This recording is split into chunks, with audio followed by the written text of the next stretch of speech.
হলো এখন বাংলাদেশের সকল নাগরিকরা গণভোট ব্যাপারে সচেতন এবং তারা গণভোটে হাকে বিজয় করার জন্য তারা সিদ্ধান্ত নিয়েছে।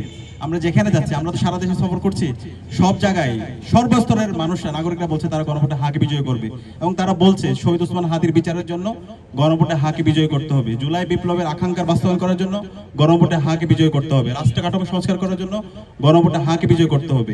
প্রত্যেকটা জায়গায় নাগরিকরা সচেতন, সে আগের অবস্থায় কিন্তু এখন নেই। তো আমরা আশা করছি এই গণভোটে আমাদের যে স্লোগান হচ্ছে গণভোটে হাতে শিল দিন, নিরাপদ বাংলাদেশ বুঝে নিন। সবাই একটা নিরাপদ বাংলাদেশ চাই, চাঁদাবাজ মুক্ত, টেন্ডারবাজ মুক্ত, দুর্নীতি মুক্ত একটি বাংলাদেশ চাই। তো এই হাকে বিজয় করার মাধ্যমে আমরা একটি নিরাপদ বাংলাদেশ বাংলাদেশের নাগরিকদের হাতে আমরা বুঝে দিতে চাই। জনগণের যে ক্ষমতা, প্রকৃত ক্ষমতাটা জনগণের হাতে আমরা বুঝে দিতে চাই এবং সেটার জন্য আমরা ইতিমধ্যে নাগরিকের সচেতন, সেটাকে আরো একটা উৎসবমুখর পরিবেশে ফিরে নিয়ে আসার জন্য আমরা ছাত্র সংসদের পক্ষ থেকে সারা দেশব্যাপী আমাদের এই সফরটা অব্যাহত থাকবে।